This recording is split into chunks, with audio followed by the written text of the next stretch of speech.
Princess Neri stood on her balcony, looking at the 3 moons that hung in the purple sky. Today was her coming-of-age ceremony. She was now officially an adult member of the Tian royal family. The celebration had lasted all day, with nobles from across the empire bringing her gifts. But Neri was bored. Every gift was the same: jewels, rare metals, promises of land. Nothing surprised her anymore. "Princess," called a voice from behind her.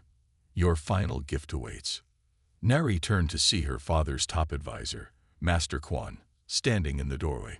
His tall, blue-skinned figure bowed slightly. "Another necklace, another promise of marriage?" she asked, not hiding her boredom. Master Quan smiled.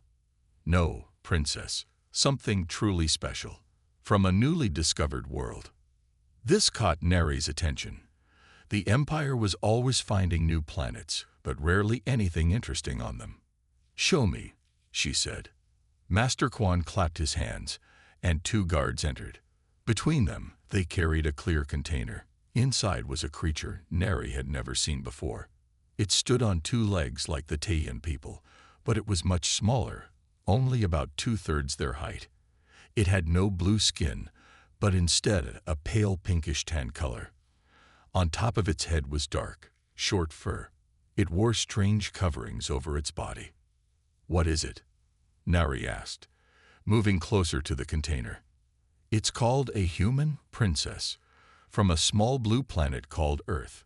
Our scouts found it during their survey mission."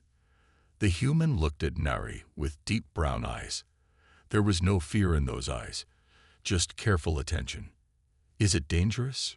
she asked. "No more than a Viku bird," Master Quan said. "They're clever animals. This one is particularly well-behaved. The scientists say they can learn simple tasks and follow basic commands." Neri circled the container, studying the human from all angles. "Does it have a name?" "The scientists called it Subject J47. But you may name it whatever you wish, Princess. It's yours now." The human's eyes followed her movements. There was something in those eyes that made Neri curious. "Open it," she commanded. The guards looked nervous. "Princess, perhaps we should keep it contained until—" "Open it," she repeated. "If it's no more dangerous than a Viku bird, I want to see it up close." Master Quan nodded to the guards. They pressed a sequence on the container, and one side slid open. The human remained still, watching. "Come," Neri said to it, making a gesture with her hand. To her surprise, the human stepped forward slowly. It stopped a respectful distance from her and bowed its head slightly. "It understands commands," Neri said with delight. "As I said, they're clever animals," Master Quan replied. "This one was chosen specially for you, Princess. It's already been trained." Neri reached out slowly and touched the human's arm. The skin was warm and soft. The human didn't pull away. "I'll call him Jin," she decided. "He'll stay in my quarters, not in the menagerie." Master Quan looked surprised. "Princess, it's still an animal, even if it's well-behaved." "It's my gift," Neri said firmly. "And I want it where I can observe it. Have a sleeping space prepared in the side chamber." Master Quan bowed. "As you wish, Princess." After everyone left, Neri and Jin were alone. She sat on her large cushioned chair and pointed to a spot on the floor. "Sit," she commanded. Jin sat cross-legged on the floor, his movements smooth and controlled. Neri was fascinated. Most exotic pets needed time to adjust, but this human seemed perfectly calm. "You're interesting, Jin," she said, speaking to him as she would to a pet. "I think we'll get along well." Jin looked at her with those intelligent brown eyes, his face calm. What Neri didn't know was that behind those eyes, Jin was thinking carefully. He was no pet. He was Lieutenant Jin Todd of Earth's First Contact Division, and he was memorizing every detail of his surroundings, learning the patterns of the palace, and beginning to understand the alien language. He would play the role of pet, for now. 2 weeks had passed since Jin arrived at the palace. Each day followed a pattern that he carefully noted in his mind. Princess Neri would wake at the first light of the triple moons. Her servant, Yuna, would bring her morning drink, a purple liquid that smelled sweet. Then Neri would speak to Jin as she prepared for her day. "Good morning, my little Jin," she would say. "Did you sleep well in your box?" Jin would make simple gestures that pleased her. A nod, a small smile. He learned quickly that showing too much intelligence would cause suspicion, but showing too little would get him sent to the labs for examination. His sleeping area was comfortable enough, a padded container that was better than the steel cage in the science facility where he had spent his first month on this planet. The food was strange but edible, and most importantly, he was learning. Jin had been on a routine space mission when his ship was captured by what the Taiyan called a collection team. They were scientists who gathered specimens from different planets. Jin and 3 other crew members had been separated immediately. Now, as Neri brushed her long blue-black hair, Jin sat quietly on his cushion, listening to her talk to Yuna. "Father says the trade negotiations with the Kora system are failing," Neri said. "He thinks we may need to show military strength soon. The Emperor is wise," Yuna replied, her eyes downcast as she organized Neri's clothes. Jin stored this information carefully. Military movements could be useful knowledge if he ever escaped. His training as a first contact officer included diplomacy, languages, and survival skills. All were serving him well now. When Neri left for her royal duties, Jin had hours alone in her chambers. This was when he did his real work. He would practice the Taiyan language quietly, repeating words he heard. He studied the strange devices in Neri's room. One wall panel controlled the lights and temperature. Another showed maps of what he assumed were Taiyan territories. Most valuable was the small communication device Neri often left behind. When she was gone, Jin would carefully examine it, learning its functions without activating it. Today, Neri returned earlier than usual. Jin quickly resumed his pet position on his cushion. "Jin, I brought you something," she said, her voice excited. She held out a small object. It was a collar with a glowing blue stone. "All the noble pets have proper identification," she explained, approaching him. "This will mark you as royal property. No one will dare touch you." Jin kept his face calm, though inside he felt anger at being property. Still, he understood that the collar might give him more freedom to move around. Neri placed the collar around his neck. It was light and didn't hurt. "Now I can take you to the garden," she said. "Would you like that, Jin?" He nodded, showing the right amount of simple happiness. The royal garden was huge. Plants with strange shapes and colors grew everywhere. Jin noted everything carefully: the layout, the guards' positions, the paths that led to other parts of the palace. As they walked, another royal approached. It was Prince Doyan, Neri's cousin. His eyes narrowed when he saw Jin. "Still playing with your earth pet?" he asked with a sneer. "He's more interesting than any of your pets," Neri replied coolly. Doyan leaned down to look at Jin closely. "I hear the science division wants more of these creatures for testing. They believe they might have useful biological properties." Jin kept his expression blank, but his heart raced. Were there other humans being held somewhere? Were his crewmates still alive? "Jin is mine," Neri said firmly. "No one will take him for testing." As they walked away from Doyan, Jin realized something important. Princess Neri might see him as a pet, but she also protected him. Perhaps this connection could help him, and possibly other humans, survive. That night, as Neri slept, Jin practiced her language silently in the dark. Soon, he would be ready to speak, and then everything would change. 3 months had passed. Jin now understood most of the Taiyan language. He could read their strange, curved writing, and knew many of their customs. Each day, he weighed the risk of revealing his intelligence against the safety of staying silent. Today seemed like any other day until Princess Neri burst into her chambers, her face dark with anger. She dismissed Yuna with a sharp wave. "Leave us," she commanded. When they were alone, Nari threw her royal headpiece across the room. It hit the wall with a loud clang. Jin watched as she paced back and forth, her blue skin flushed with a deeper shade of indigo, a sign of strong emotion, he had learned. "They're all liars," she muttered. "All of them." Jin had never seen her this upset. Nari had always been kind to him, even if she treated him like a pet. Now she looked at him and sighed. "At least you're honest, Jin," she said, sitting on the floor next to his cushion. "You can't lie or plot against me." Jin watched her carefully. Her guards were gone. The doors were closed. If there was ever a moment to reveal himself, this might be it. Nari reached out to pet his head, something he had learned to tolerate. "Father wants me to marry Prince Cato from the southern sector. For political stability, he says, but I know Cato is cruel. I've heard how he treats his servants."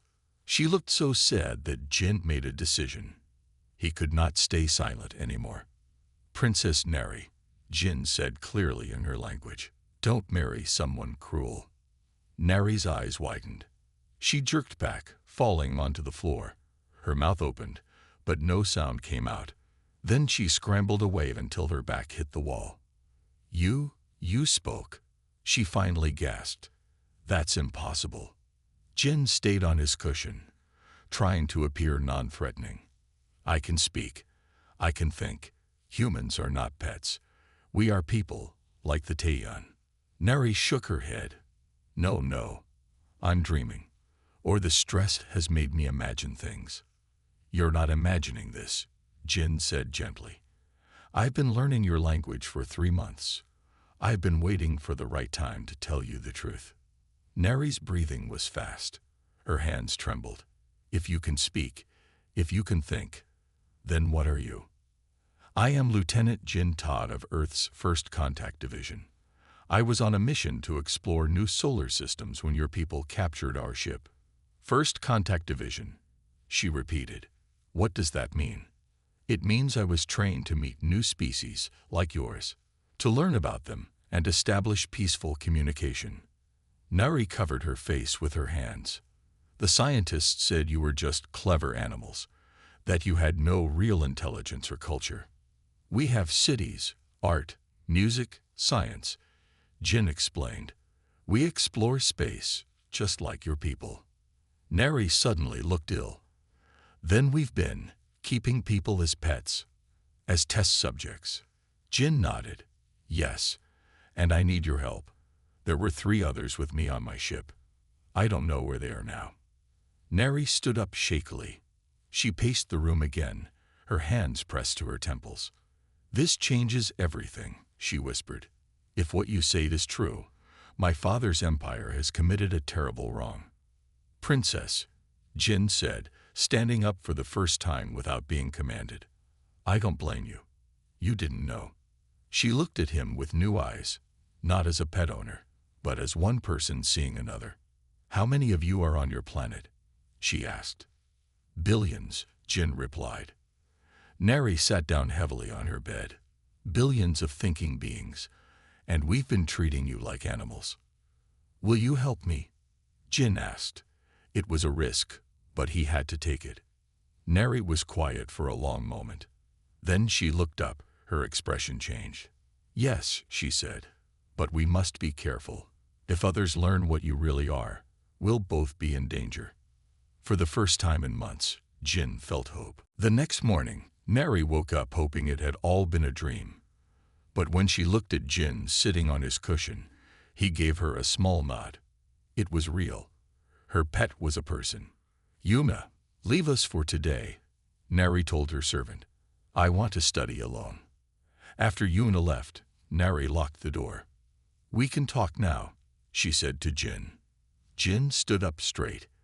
He no longer hunched his shoulders or kept his eyes down like a pet would. "Thank you, Princess," he said. "Tell me about Earth," Nari said. "I need to understand." For the next hour, Jin explained human society. He told her about Earth's countries, languages, and history. He showed her how humans had developed science, art, and space travel. Our mission was peaceful, Jin said. We wanted to learn about other worlds, not fight them. Neri looked sad. And we captured you like animals. Why does your empire think humans aren't intelligent? Jin asked. Neri went to her desk and pulled out a small device. She pressed a button, and a hologram appeared. It showed official documents. These are the science reports about Earth, she said. I can access them because I'm royal. Jin read the reports with growing anger. The Taiyan scientists had decided humans were animals because humans couldn't understand their technology when first captured. They also noted that humans were physically weaker than Taiyan people. They were wrong, Jin said. We were confused and scared, not stupid. There's more, Neri said quietly. She switched to another document. This is from the Imperial Resource Council. This document was shocking. It showed that some Taiyan officials knew humans were intelligent, but they had purposely classified humans as animals so they could take Earth's resources without permission. They lied, Neri whispered. My father's advisors lied to him. Jin felt cold with fear. This means they know the truth. If they learn I can speak, they will take you away, Neri finished. They can't let the truth get out. They sat in silence for a moment. Jin thought of his crewmates and the other humans who might be in laboratories or display cages. I need to find my crew, Jin said finally. Neri nodded slowly. Yes, and I need to learn the full truth about who knew what. She looked at Jin with new respect. We'll help each other. How can we do this without being caught? Jin asked. Neri smiled for the first time that day. I'm still a princess. I can go many places without question. And you're my pet, so you can come with me. They made a plan. In public, Jin would act like a pet.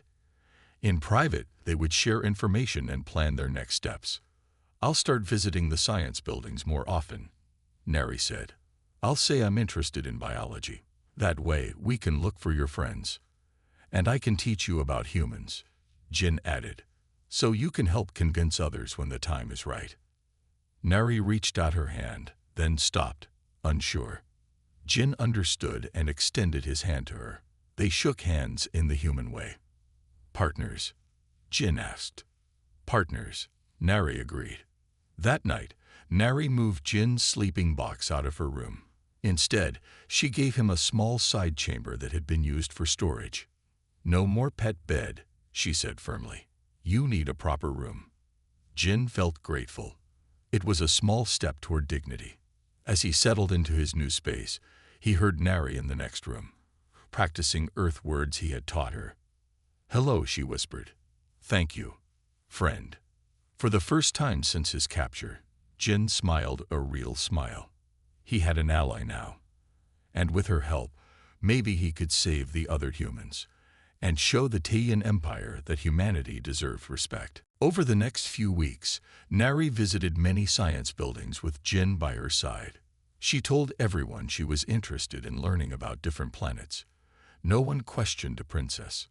During one visit, Jin spotted something that made his heart race. In a side room, he saw a human woman in a clear container, similar to the one he had arrived in. She wore the same type of uniform he had worn on their ship. That's Hana, he whispered to Neri when no one was looking. She was our ship's doctor. Neri nodded slightly, pretending to adjust Jin's collar. We'll come back for her, she promised. That night in Neri's chambers, they made a new plan. I found out where your other two crewmates are, Neri said, showing Jin a map on her screen. Minho is in the biology center. June is in the behavioral research building. Jin felt both happy and sad.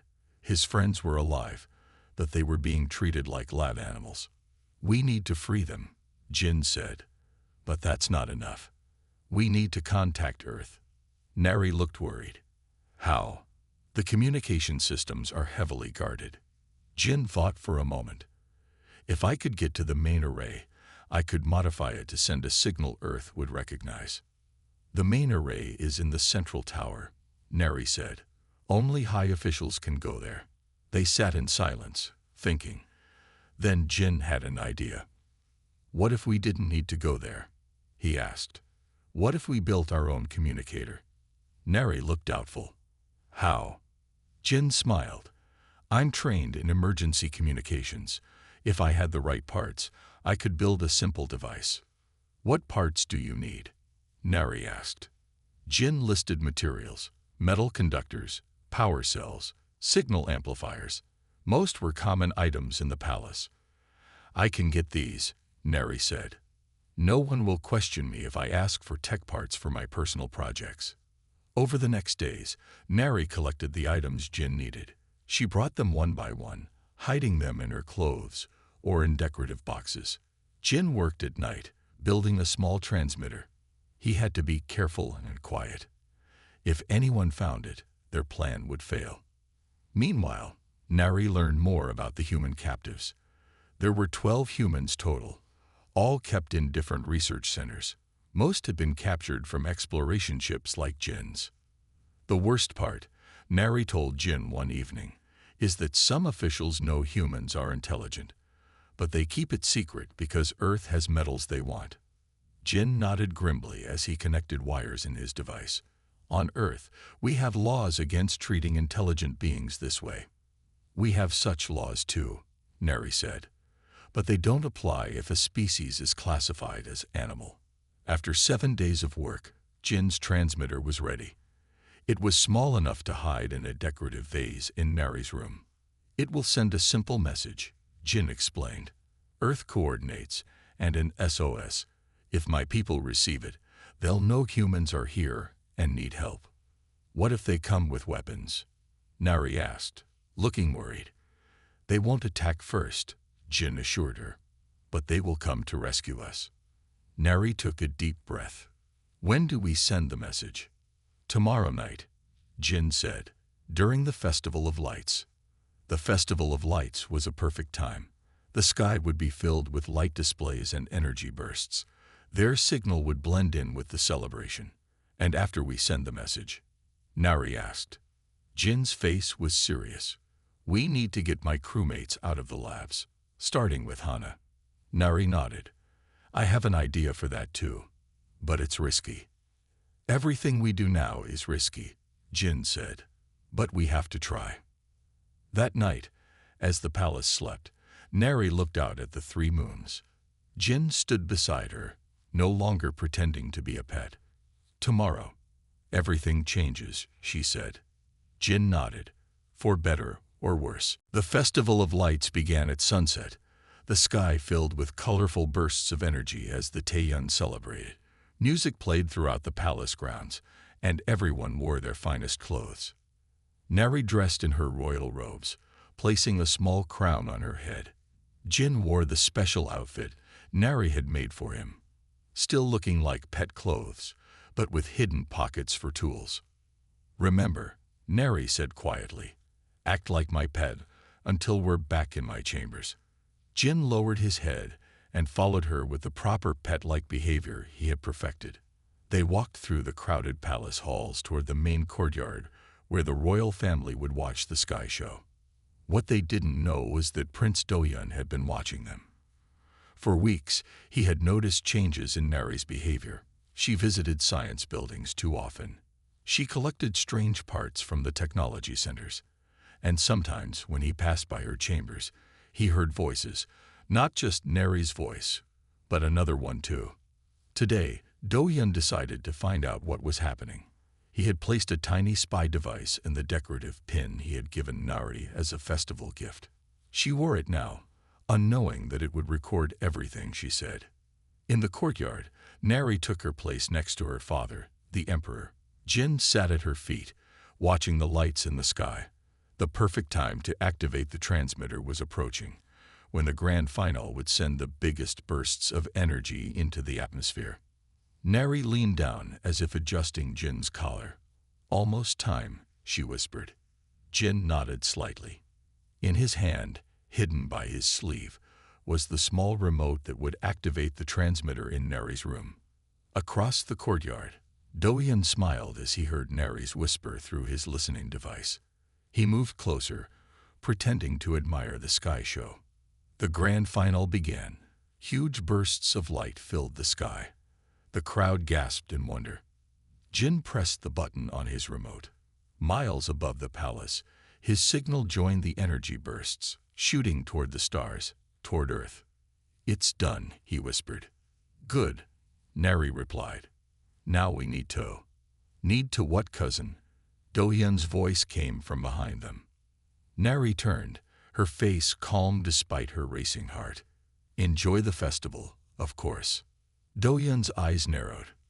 "I think you need to explain why you're whispering to your pet, and why your pet seems to whisper back." Jin kept his eyes down, still playing his role.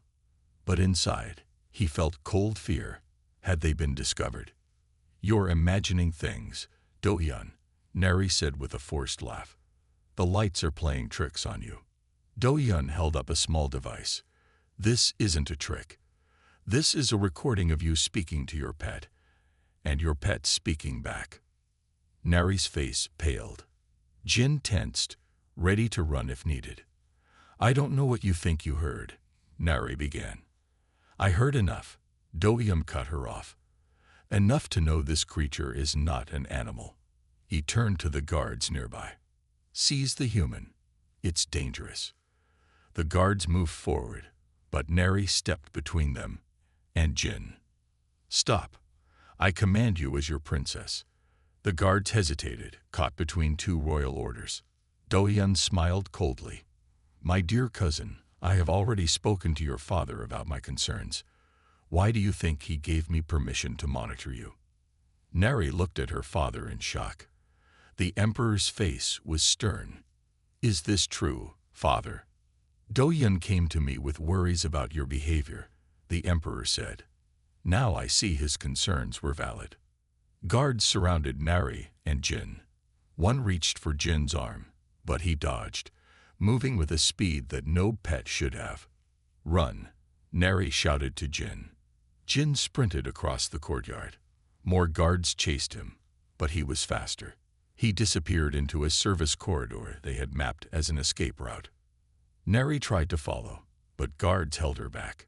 "Take the princess to her chambers," the emperor commanded. "She is not to leave until I decide what to do with her."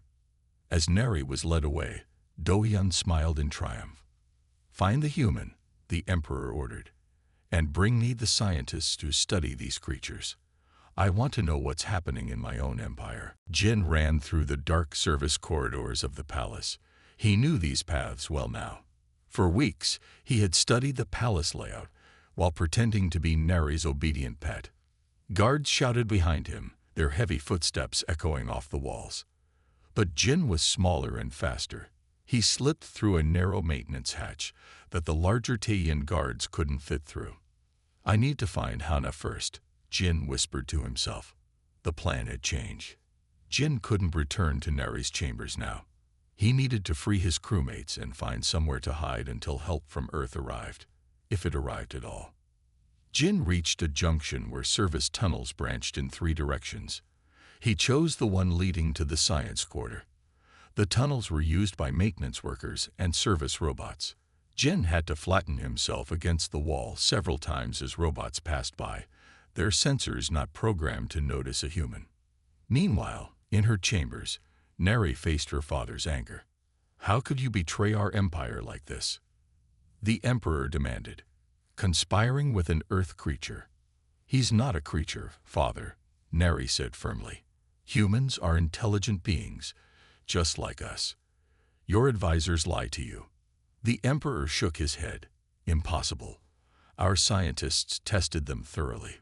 "Your scientists classified them as animals to avoid our ethical laws," Neri argued. "Some of your counselors knew the truth. They wanted Earth's resources without having to negotiate fairly." The emperor paused, his face showing doubt for the first time. "That's a serious accusation, daughter." "Look at the reports yourself," Neri urged. "The real reports, not the ones they showed you." While they argued, Jin reached the science building. Security was tighter here than in the palace. Guards stood at every entrance, now on high alert.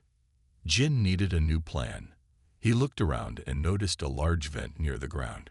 The science building needed special ventilation for experiments. Those vents might be big enough for a human to crawl through. Using a tool he had hidden in his clothes, Jin removed the vent cover. He squeezed inside, careful not to make noise. The metal duct was cold and dusty, but Jin didn't mind. His years of space training had prepared him for uncomfortable situations. He crawled through the vents, peering through grates into various rooms. Most were empty at night. Then he found what he was looking for, the holding area for specimens. Through a vent grate, Jin saw Hana in her clear container. She sat with her back straight, her face showing the same calm determination Jin remembered from their mission. Jin removed the vent cover and dropped silently into the room. "Hana," he whispered. She turned, her eyes widening in shock. "Jin, is that really you?" Her voice was hoarse from disuse. "Yes, it's me. I'm getting you out of here." Jin examined the lock on Hana's container. It was similar to the one that had held him. He had watched the guards open it many times. "Stand back," he told Hana. Jin pressed a sequence on the control panel. Nothing happened. He tried again with a different sequence. Still nothing. "They changed the codes weekly," Hana said. "I've been watching them." Jin thought quickly. He couldn't break the container. It was too strong. Then he noticed a small emergency release panel on the side. It was meant for use if the air system failed. "The air sensor," Jin said. "If it thinks you're not getting enough oxygen, it will open automatically." He used his tool to carefully pry open the control box. Inside were colored wires connecting to the air quality sensor. Jin rearranged them, tricking the system. An alarm beeped softly, and the container door slid open. Hana stepped out, unsteady after weeks of confinement. "The others?" she asked. "I know where they are," Jin said. "But we need to move fast. My cover is blown, and the whole palace is looking for me." Hana nodded, her strength returning. "Lead the way, Lieutenant." As they slipped back into the vent, Jin thought of Nari. He hoped she was safe. He hoped their message had reached Earth. Most of all, he hoped the Taiyan would learn that humans were not pets or lab animals, but beings worthy of respect. 3 days had passed since Jin and Hana escaped. They had freed Minho and Jun, and now all 4 humans were hiding in an abandoned storage area beneath the palace. Jin had shown them how to move through the service tunnels without being caught. Meanwhile, Princess Neri had demanded a formal hearing before the Imperial Council. It was her right as a royal family member accused of wrongdoing. Her father had agreed, more out of curiosity than mercy. The Great Council chamber was filled with the highest-ranking Taiyan officials. The emperor sat on his throne, with Prince Doyan standing proudly at his side. Guards lined the walls. Neri stood in the center of the room, her head held high despite being treated like a criminal. "Members of the Imperial Council," she began, "I stand before you accused of betraying the Empire, but I have committed no betrayal. Instead, I have discovered a terrible wrong that we have done to another intelligent species." Whispers filled the room. Do-hyun smirked. "My cousin has been tricked by her pet," he said loudly. "The human creature has played on her feelings, making her believe it can think like we do." "I have proof," Nari replied calmly. She turned to a servant who carried a small device.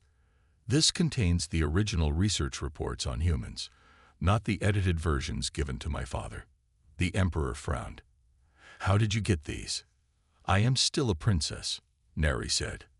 "I have access to the Imperial archives." The head scientist, Master Quan, stepped forward. "Your Majesty, the princess is confused. Humans are clever animals, nothing more." "Then why does this report, written by your own team, state that humans show clear signs of advanced intelligence?" Nari challenged, pointing to the screen where the report was displayed. Master Quan's blue skin darkened with anger or fear. "Those were preliminary findings, later disproven." "No," came a new voice from the back of the chamber. "They were accurate findings, deliberately hidden." Everyone turned. Jin walked into the council chamber, alone and unarmed. Guards moved to seize him, but the Emperor held up his hand, stopping them. "Let him speak," the Emperor commanded, his curiosity overcoming his anger. Jin walked to stand beside Neri. He wore his Earth uniform, which Neri had kept hidden in her chambers. "My name is Lieutenant Jin Todd of Earth's 1st Contact Division," he said, his voice clear and strong. "I am here to speak for my species." The council chamber erupted in shocked voices. Some officials jumped to their feet. Others backed away as if Jin might attack them. "Silence," the Emperor commanded. When the room quieted, he looked at Jin with new eyes. "Speak, human." Jin took a deep breath. "Humans are not pets or test subjects. We have our own civilization. We have art, music, science, and technology. We explore space to learn and connect with other intelligent life." "Impossible," Do-yun shouted. "If you were truly intelligent, how could we capture you so easily?" "We were unprepared," Jin admitted. "We came in peace, not expecting to be treated as animals." The Emperor studied Jin carefully. "If what you say is true, then a great injustice has been done." Master Quan stepped forward again. "Your Majesty, this is clearly a trick." The human "can speak our language perfectly," the Emperor interrupted. "Can stand before the Imperial Council without fear. Can make logical arguments for his case." He turned to Master Quan with hard eyes. "Did you know the truth about humans?" Before Master Quan could answer, alarms began to sound throughout the palace. A guard ran into the chamber. "Your Majesty, unknown ships have entered our atmosphere. They're not responding to our signals." Jin smiled slightly. "That would be Earth," he said. "They received my message." The council chamber descended into chaos. Officials shouted over each other. Guards ran to battle stations. The Emperor stood, his voice cutting through the noise. "Enough. If these are human ships, then we must speak with them, not fight them." He looked at Jin. "Can you help us communicate with your people?" Jin nodded. "Yes, Your Majesty. But first, all human captives must be released." The Emperor looked at his daughter, who stood tall beside the human who had once been her pet. "It seems, Nari," he said quietly, "that you were right after all." The great meeting hall of the palace had been transformed. On one side sat the Taiyan officials, led by the Emperor. On the other side sat the humans from Earth, ship captains, diplomats, and the freed captives, including Jin. Princess Neri sat in the middle, between the two groups. Her father had appointed her as the official mediator, recognizing her unique role in uncovering the truth. "This meeting between the Taiyan Empire and Earth representatives will now begin," Neri announced. The Earth diplomat, Captain Lee, spoke first. "We came ready for war when we received Lieutenant Jin's distress signal. Instead, we found our people alive and a chance for peace." The Emperor nodded. "My empire made a terrible mistake. We thought your kind were animals. Some of my advisors knew better but lied for their own gain." He looked pointedly at Master Quan and several other officials who now sat in restraints, awaiting judgment for their deception. "We ask for your forgiveness and a chance to make things right," the Emperor continued. Jin stepped forward. "Earth does not want war, Your Majesty.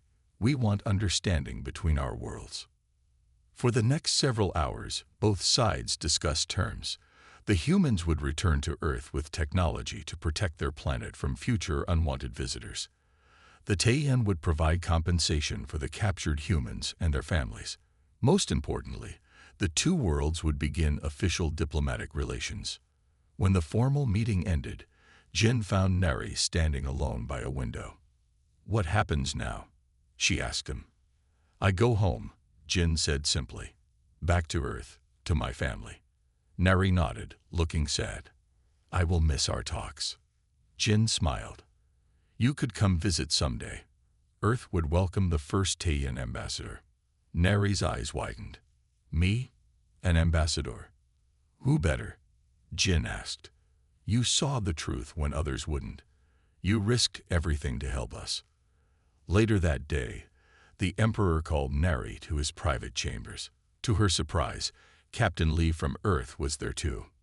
"Daughter," the Emperor said, "Captain Lee has made an interesting proposal." Captain Lee smiled at Neri.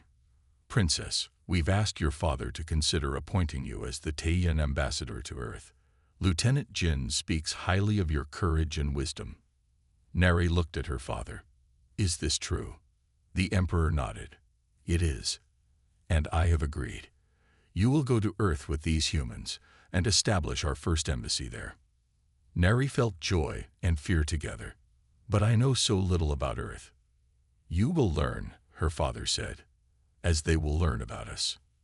The next day, Neri stood at the boarding ramp of the Earth ship. Her bags were packed with her most precious things. Jin stood waiting for her. "Ready for your new adventure, Ambassador Neri?" he asked with a smile. She took one last look at her home world, at the 3 moons in the purple sky. "Yes," she said, "I'm ready." As the ship took off, Jin showed her to the viewing deck. They watched as the Taiyan world grew smaller below them. "You know," Jin said, "on Earth, it's considered rude to keep people as pets." Neri laughed. "I've learned my lesson. Never judge a species by its appearance. And I've learned that even in the strangest situations, you can find a friend," Jin replied. 6 months later, Neri stood before the Earth United Nations. She wore formal Taiyan robes but had adopted some Earth customs too. "People of Earth," she began, "I come from a world that once thought you were simple animals. I myself kept a human as a pet." She looked at Jin, who stood nearby. "But that human taught me the most important lesson of all. Intelligence and dignity can be found in forms we don't expect." She raised her hand in the human gesture of greeting that Jin had taught her. "Today, our worlds begin a new chapter together. Not as master and pet, but as equals, as friends." The assembly rose to their feet, applauding. The first Human-Taiyan treaty was signed that day, beginning a new era of galactic cooperation. And it all started because a pet started talking back. The end.